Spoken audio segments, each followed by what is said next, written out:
네, 안녕하세요. 벌써 매장 판매 우리가 첫 번째 책을 다 끝내고 두 번째 책으로 넘어가게 됩니다. 우리가 여기서 보다시피 그 전에는 기본 정보 판매 분석이라는 것에 대해서 배워왔어요. 하지만 오늘 같은 경우에는 새로운 단계로 넘어가게 되죠. 여기 보다시피 매장 판매 상담이라고 되어 있는데 이것은 결국엔 무엇이냐? 우리가 매장에서 판매하는 데 있어가지고 상담하는 것, 그것을 또 분석을 하고 그리고 각종 우리가 고객들이 왔을 때 어떻게 대해야 되는가 그런 예절들에 대해서 알아보는 시간을 가지도록 하겠습니다.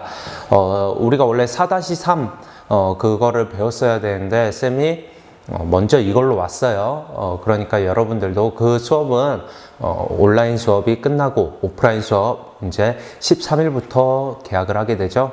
그때 잠시 다시 배우고 이어서 배우도록 할 테니까 넘어갔다고 왜 넘어갔지? 이런 생각하지 말고 조금만 기다려 주세요. 이제부터 이 책에서는 우리가 지금까지 배운 이론형 수업이 아니라 대부분 실습형 수업으로 넘어갑니다. 그러다 보니까 여러분들이 원래는 쌤 앞에서 이렇게 같이 실습을 해보고 그것을 경험해 봐야 되는데 어려워요. 그렇다 보니까 쌤이 지금은 먼저 해줄게요. 그러니까 여러분들도 한번 쌤이 하는 걸 보고서 집에서 꼭 실습을 하고 그것을 부모님께 한 번씩 검사를 맡아서 이게 맞는가, 오늘 수업에 배운 내용이 맞는가 이런 것들을 확인을 받을 수 있도록 했으면 좋겠습니다. 그렇다면 우리가 이제 수업에 대해서 넘어가 보도록 할게요. 네, 우리가 맨 처음에 배우게 될 것은 무엇이냐? 여기서 보다시피 첫인상의 중요성입니다. 첫인상의 중요성이라는 것은 우리가 MOT라고도 해요. Moment of Truth라고 해가지고 15초 내에 고객이 우리 매장 판매 직원을 인상을 결정하는 시간이다 라는 이야기도 많이 합니다. 이거를 Moment of Truth, MOT다 라고도 하는데 이거는 원래 이 책에는 내용이 없어요. 하지만 쌤하고 오프라인 수업을 하면은 쌤이 이 책의 위주 수업보다는 좀 더 여러분들에게 실용적인 수업을 하기 위해서 자격증 책과 관련된 내용들을 많이 가져올 텐데 거기에 해당이 되어 있고 여러분들이 그 자격증 SMAT라는 자격증을 같이 쌤하고 올해는 목표를 두고서 취득할 수 있는 방향으로 해보도록 하겠습니다. 어쨌든 간에 오늘 배우게 될 내용 중 하나, 첫인상의 중요성, 이것부터 보도록 할게요. 우선 직원은 고객이 매장에서 처음으로 만나는 사람으로, 한마디로 고객이 매장을 들어왔어요. 그쵸? 매장을 들어왔는데 누군가를 먼저 보게 됩니다. 옷을 먼저 보게 될까요? 아닙니다. 왜냐? 들어오자마자 직원들이 앞에 서 있어요. 그래가지고 직원들이 어서 오세요. 어디입니다. 또는 어서 오십시오 고객님 누구누구입니다. 막 이런 식으로 직원들이 먼저 우리한테 인사를 하게 되죠. 고객에게 먼저 인사를 하게 돼요. 여러분들도 이게 기억이 가물가물하다 라고 하면은 한번 의류 매장, 이런 매장들을 한번 방문을 해 보시길 바랍니다. 그렇게 방문을 하고 나면은 직원들이 먼저 눈에 들어온다는 것을 여러분들이 알 수 있을 겁니다. 이렇게 처음으로 만나는 사람은 직원이다 라는 거고요. 직원의 이미지가 곧 그 매장의 이미지가 되겠죠. 여러분들이 매장을 들어갔어요. 근데 그 직원이 네, 어서오세요. 네네, 어떻게 오셨어요? 이렇게 하면은 이 매장은 조금 싸가지가 없나? 이 매장 별론데? 이런 이미지를 가지게 되죠. 하지만 어서오세요 고객님, 무엇을 도와드릴까요? 이렇게 하면 여긴 좀 매장이 친절하다. 여기 어떻게 좀 기대를 해봐도 될까? 이런 생각을 가지게 된다라는 겁니다. 그러다 보니까 여러분들이 만약 내가 매장의 직원이다 라고 하면은 고객에게 처음부터 딱 잘 보여야겠죠. 이것을 MOT, Moment of Truth, 그러니까 15초 내에 고객에게 나의 이미지 또는 매장의 이미지를 결정할 수 있게끔 도와준다 라는 겁니다. 그렇게 그 이미지가 곧 매장과 그 브랜드의 이미지까지 형성을 할 수 있다는 겁니다. 한마디로 그 매장이 뭔가 프랜차이즈 기업이다 라고 했을 때 우리가 여기는 교육을 이따구로밖에 안 시키나? 이런 식으로밖에 안 시키나? 여기 브랜드 좀 최악인데? 이런 식으로 생각을 할 수 있다는 거예요. 그게 매장 이미지가 곧 브랜드, 그 프랜차이즈 기업의 이미지로도 직결이 될 수 있기 때문에 여러분들이 매장의 직원이다 라고 하면은 그 이미지 형성을 잘 해줘야만 우리가 매장 그리고 그 기업의 이미지가 잘 내포가 될 수 있다라는 것을 이야기할 수 있는 겁니다. 직원의 첫 인상이 어떤 식으로든 고객에게 인식은 된다라는 거예요. 좋은 이미지든 나쁜 이미지든 우리가 어쨌든 간에 고객을 마주하게 되죠. 그러면은 고객은 어쨌든 간에 우리를 마주하게 되고 우리에게 이미지를 형성하게 된다라는 거예요. 이미지라는 것은 주관적인 거예요. 객관적인 게 아니라 객관적으로 무엇을 했을 때 이렇게 된다라는 게 아니라 고객 자체가 스스로서 여기는 이렇다라고 주관적으로 판단을 하기 때문에 그 주관적인 이미지의 형성이 될 수밖에 없다. 그렇기 때문에 그 고객에게 잘 맞춰져야만 우리가 매장의 이미지, 브랜드의 이미지가 잘 형성이 될 수 있다라는 것을 이야기할 수 있습니다. 이렇게 계속 강력한 영향력을 행사한다. 요즘 같은 경우에는 결국에는 인터넷, 블로그, SNS, 인스타그램 또는 페이스북 이런 걸 통해서 많은 그 매장의 이미지를 형성을 더 시켜줘요. 한마디로 조금 인지도가 있는 사람이에요. SNS 상에서. 그렇다면은 우리가 그 사람에게 자칫 잘못했다간 그 사람이 블로그, SNS에다가 여기 매장은 이래요. 여기 매장 가지 마세요. 이렇게 하는 순간 그 매장의 이미지가 어떻게 돼요? 그쵸, 완전 폭망하게 된다라는 거예요. 그 매장이 아예 망할 수도 있다, 폐업을 할 수도 있다라는 게 됩니다. 그렇기 때문에 이런 강력한 영향력을 우리 매장 그리고 브랜드 자체에 형성을 하기 때문에 우리가 관계 형성 진행에 있어 가지고 어떻게 해줘야 된다는 거예요. 중요한 열쇠가 될 수밖에 없다라는 것을 이야기하고 있는 겁니다. 그러니까 결국에는 뭐냐? 우리가 고객이 처음 들어왔을 때 이미지를 잘 형성을 해줘야 된다라는 것을 이렇게 세 줄로 이야기를 하고 있다라는 겁니다. 다음 결국에는 메리비안 효과라는 것에 대해서 한번 보도록 할게요. 메리비안 효과라는 것은 결국에는 누군가가 누군가에게 첫 인상을 형성할 때 어떻게 무엇에 의해서 형성이 되는가라는 것을 이야기하고 있습니다. 한번 보도록 할게요. 이 메리비안 효과는 결국에 캘리포니아 대학교에 있는 심리학과 교수 엘버트 메리비안에 의해서 형성이 된 겁니다. 만들어진 효과다라는 겁니다. 대부분 무슨 효과, 뭐뭐뭐 효과 이런 것들 대부분이 이렇게 학자들, 그것을 발견한 학자들의 이름을 많이 따게 돼요. 그렇다면 쌤이 갑자기 뭔가를 만들어냈어요. 그거를 논문으로 발표했어요. 그러면은 최재경 효과가 될 수도 있다라는 거예요. 그러니까 여러분들도 나중에 내 이름을 좀 전 세계적으로 알리고 싶다라고 하면 여러분들도 한번 이런 것들을 발견을 한번 해보세요. 쌤이 꼭 보고서 여러분들을 지지해 주도록 하겠습니다. 한번 어쨌든 간에 다시 넘어갈게요. 일상적인 쌤이 오타를 했네. 일상적인 의사소통에서 55%의 시각적인 효과. 한마디로 내가 고객이 우리를 보는데 그게 55%가 차지한다는 걸 첫 번째 이미지를 형성함에 있어 가지고 55%는 우리가 보는 거에 의해 가지고 형성이 된다라는 거고요. 그리고 38%의 청각적인 효과. 말로 의해 가지고 형성이 된다라는 거고요. 나머지 7%는 언어적인 효과. 그 사람이 어떤 문맥을 사용하느냐, 어떤 문법을 사용하느냐 의해 가지고 형성된 거는 고작 7%밖에 안 된다라는 것을 의미하고 있습니다. 한마디로 비언어적인 것, 문맥, 문장, 어법 이런 것들은 고작 7%고 나머지 93%가 보는 것, 그렇죠? 비언어적인 것에 의해서 형성이 된다라는 거예요. 한번 내용을 볼게요. 시각적인 정보는 용모, 복장, 제스처, 자세, 표정 변화 이런 것들이 되겠죠. 한마디로 저 사람은 어떻게 생겨 먹었구나, 저 사람의 옷은 저 브랜드의 이미지와 어떻게 어울리는구나, 또는 저 사람은 움직임이 어떻게 올바른가, 또는 저 사람은 고객의 응대함에 있어가지고 자세가 올바른가, 이런 것들을 말을 하게 된다라는 거예요. 결국에는 뭐예요? 좀 더 잘생기고 예쁘고 그러면은 좀 더 호감을 가질 수밖에 없다라는 것을 이야기를 하고 있다는 거예요. 그리고 그 사람이 청결한가 이런 것들도 다 포함이 된다라는 거기 때문에 여러분들이 어떻게 해줘야 돼요? 잘 매장에 맞게, 매장의 이미지에 맞게 용모부터 해가지고 복장, 그 다음에 자세 등을 잘 맞춰줘야만 결국에는 좋은 이미지 형성에 있어 가지고 좀 더 확률을 높일 수 있게 된다는 겁니다. 그리고 청각적인 언어는 목소리의 톤, 결국에 이것 또한 뭐예요? 목소리가 또 좋아야 된다는 거예요. 목소리의 톤, 음색, 빠르기, 호흡, 이런 어조들의 변화. 그러니까 결국에는 목소리가 좋아야만 또 이것도 긍정적인 효과를 준다는 거예요.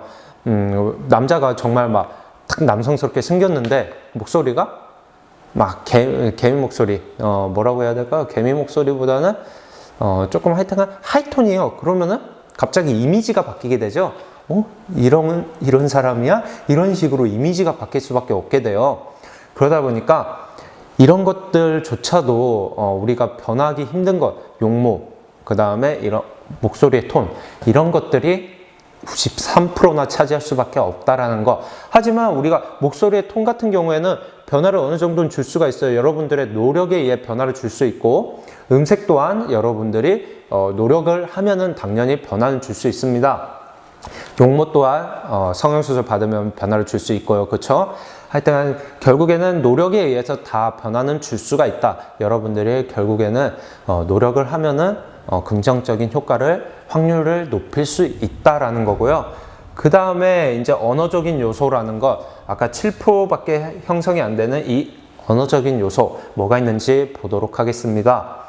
여기서는 메리비안 효과에 따르면 상대방에 대한 이미지를 결정짓고, 그리고 뭐 호감, 비호감을 느낀다 언어적 요소는 7%밖에 차지하지 않는다. 결국에는 비언어적인 요소가 93%를 차지한다라는 것을 이야기를 하고 있습니다. 여기서 뭐 크게 나와 있진 않네요. 언어적인 요소가. 하지만 언어적인 요소는 한마디로 문맥을 사용하는 것, 문장을 사용하는 것, 어떤 단어를 선택하는가, 이런 것들을 이야기한다라는 것을 여러분들이 꼭 알아주셨으면 좋겠습니다.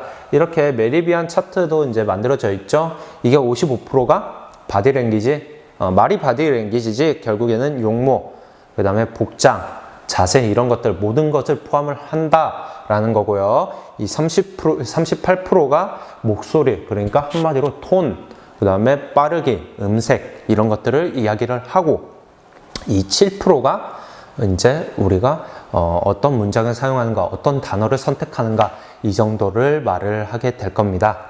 한번 다음으로 넘어가 보도록 하겠습니다. 네, 여러분, 지금 오늘은 5월 5일인데 쌤이 지금 학교에 잠시 나와가지고 촬영을 하고 있어요. 근데 지금 밖에 번개치고 난리가 났습니다. 여러분들이 보는 거는 5월 6일, 그러니까 수요일이 될 텐데, 마지막 날인데, 연휴 마지막 날인데 여러분들 즐기지를 못하겠네요. 그러니까 복습을 하고 있었을 거라고 쌤은 믿을게요. 그러니까 여러분들도 이 시간 동안, 그 연휴 기간 동안 잘 놀았으니까 5월 5일만큼은 놀지 말라는 거라고 생각을 하고 좀 공부를 하세요. 어쨌든 그 다음 효과를 보도록 할게요. 초두 효과. 이건 뭘까요? 한번 내용을 볼게요. 처음에 제시된 정보가 나중에 제시된 정보보다 훨씬 더 기억에 남는다. 한마디로 여기서 중요한 건 뭐냐? 처음에 제시된 정보라는 거예요. 우리가 볼 때는 결국에 첫 이미지다 라는 겁니다. 이 첫 이미지가 나중에 이미지 바꾸는 것보다도 훨씬 더 큰 영향을 많이 주고 기억에 많이 남는다 라는 것을 이야기하고 있습니다. 만남에서 첫 인상이 중요한 것은 먼저 제시된 정보가 나중에 들어온 정보보다 인상 형성에 더 많은 정보를 준다. 여러분들도 친구를 만나거나 누군가를 만날 때 딱 첫 이미지를 가지고 많이 판단을 하게 됩니다. 그 이미지는 쭉 가게 돼요. 그리고 나서 그 친구가 정말 다른 이미지를 보여줬을 때 그때는 바뀌게 되지만, 웬만해서 그런 식으로 바꾸지 않는 이상, 그런 다른 모습을 보여주지 않는 이상 그 첫 이미지는 얘는 누구구나, 얘는 어떻구나 라는 이미지가 항상 내포돼 가지고 인식으로, 기억으로 남아서 가게 된다 라는 것을 이야기하고 있는 겁니다. 또한 초두 효과라는 것은 첫 인상이 나쁘면 나중에 아무리 잘해도 긍정적인 이미지로 바꾸기가 어렵다라는 거예요. 쌤이 방금 이야기한 것처럼 누군가가 그 첫 잡혀있던 이미지와 완전 정반대된 이미지를 보여줬다 라고 하면은 그때는 어느 정도의 이미지가 바뀔 수 있어요. 하지만 첫 번째로 잡혔던 이미지가 완전히 사라지진 않습니다. 그렇기 때문에 그 이미지 바꾸기가 정말 힘들다라는 것을 여기 초도역과에서는 설명을 하고 있는 건데요. 무조건 이렇다라는 건 아닙니다. 하지만 우리가 특히 매장 이 판매에서는 결국에는 직원과 고객으로 만나게 되겠죠. 우리가 그 고객을 친구처럼 맨날 만나고 맨날 대화를 하고 그렇지는 않습니다. 그렇기 때문에 이 초도 효과라는 것이 우리 이 매장 판매에서는 더 중요할 수밖에 없는 역할을 해요. 왜냐? 우리가 이렇게 첫 번째로 잡힌 이미지를 바꾸려면은 여기서는 정말 수많은 노력을 해야 된다라고 이야기를 하고 있죠. 그러다 보니까 그 직원과의 뭔가 만남, 그 다음에 그 고객과의 만남, 그리고 고객과의 대화, 이런 것들이 많이 이루어져야 되는데, 이런 매장에서는 그렇게 할 수가 없다라는 거기 때문에 이렇게 처음에 잡힌 이미지를 잘 형성을 해줘야만 된다라는 것을 이야기하고 있는 겁니다. 여기서도 첫인상이 좋지 않을 때 다시 좋은 인상으로 바꾸려면 적어도 7시간이라는 시간, 7시간에서 40시간을 투자하고 노력해야 회복할 수 있다라는 거예요. 한마디로 그 고객 한 명이 우리 매장을 방문했는데 7시간 동안 매장에 방문을 해서 나를 지켜봐 줘야 된다라는 거예요. 그것도 최대 40시간. 그쵸? 그러니까 이 고객과 40시간 동안 같이 있을 수가 있어요? 그럴 수가 없기 때문에 여러분들이 첫 이미지를 잘 잡아줘야 된다라는 것을 이야기하고 있는 겁니다. 다음, 맥락 효과라는 것을 볼게요. 맥락 효과라는 것은 처음에 인지된 이미지가 이후 형성되는 이미지의 판단 기준이 된다는 거예요. 한마디로 우리가 처음에 뭔가 첫 인상이 잡혔어요. 이미지가 어떻게 잡혔다라고 하면은 그 다음 이미지, 이 사람에 대한 그 다음 이미지를 잡아가면 있어가지고 이 첫 이미지가 기준이 된다는 거예요. 만약 긍정적으로 잡혔으면은 이 사람이 뭔가 행동을 할 때마다 그게 다 기준이 돼가지고, 아, 이 사람은 뭔가 긍정적이니까 잘할 거야. 아, 이 사람은 긍정적이었으니까, 아, 실수를 해도 금방 잘하겠지. 이런 식으로 잡힐 수도 있고, 또는 부정적으로 이미지가 잡혔다라고 하면은 아무리 잘해도, 아, 저거 실수한 거 아니야? 아, 저게 잘하는 게 맞나? 이런 식으로 아무리 잘해도 부정적인 이미지로 계속 기준이 잡혀서 갈 수밖에 없다라는 것을 이 맥락 효과는 이야기를 하고 있는 겁니다. 물론 이런 효과 말고도 다른 효과들이 더 있어요. 그러다 보니까 그거는 쌤하고 오프라인 계약이 하고 나면은 그때 쌤이 한번 다시 다른 효과들도 설명을 해 주도록 하겠습니다. 그거는 그때 배우도록 하고, 우리는 오늘은 여기 우선은 기본적으로 NCS에서 제공되고 있는 이 책들을 위주로 한번 배우기만 하도록 할게요. 어쨌든 간에 예시로 한번 볼게요. 온화한 사람이 머리가 좋으면은 지혜로운 사람으로 보인다라는 거예요. 한번 그 삼국지를 약간 쌤이 좋아하니까 그쪽으로 떠올려 볼게요. 유비는 온화한 사람이었어요. 그러다 보니까 이렇게 사람들을 많이 품으면은 덕 있는 사람이다 라고 이렇게 이미지가 내포가 됐죠. 왜냐?